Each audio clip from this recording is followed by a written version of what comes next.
அதனால இன்றைக்கு வந்து there is a total attack on the concept of federalism. அதோடைய இன்ஸ்ட்ருமெண்ட் வந்து கவர்னர்.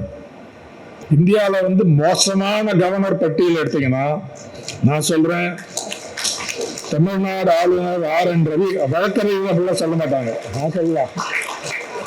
டாப் 3 வருவார். worst governors in the history of independent India. Ramlal என்ற ஒரு கவர்னர்,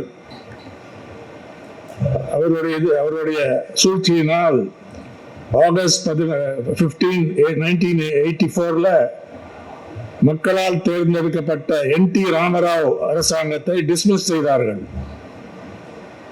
அது ஒரு பெரிய, அது எனக்கு ஞாபகம் இருக்கையில நானே ஒரு 12 தலையங்கம் அதை கண்டித்து எழுதியிருக்கோம். நானே எழுதியிருக்கேன் இந்து பத்திரிகையில். அன்னைக்கு பல பேர் அது இது பண்ணாங்க. அதை சரி செய்யறதுக்கு நல்ல கவர்னர் ஒருத்தர் இருந்தார், டாக்டர் சங்கர் தயாள் சர்மா. அவர் அமைச்சுதான் அந்த விஷயத்தை முடிச்சாங்க ஒரு சுமூகமா.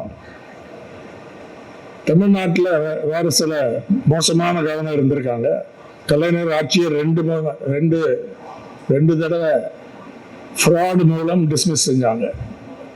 அதுக்கு காங்கிரஸுக்கும் அதுக்கு ஒரு பெரிய பங்கு உண்டு. வெறும் பாஜக மட்டும் இல்ல, காங்கிரஸ் கட்சியும் மோசமாக நடந்திருக்காங்க இதுல. இந்த கவர்னர் விஷயத்துல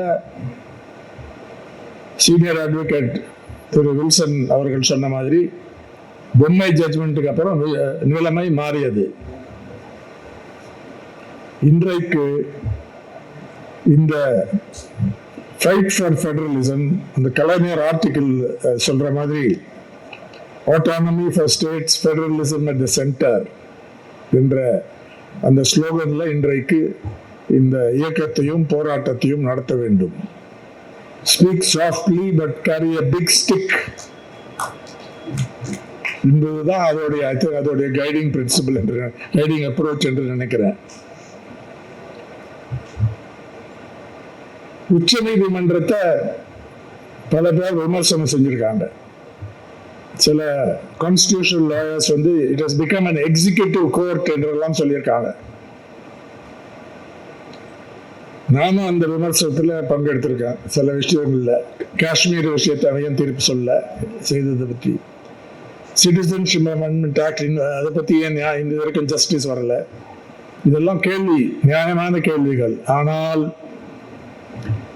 அது ஒரு எக்ஸிகியூட்டிவ் கோர்ட் இல்லை என்பதை நன்றாக இன்னைக்கு தீர்மானித்திருக்கார்கள்.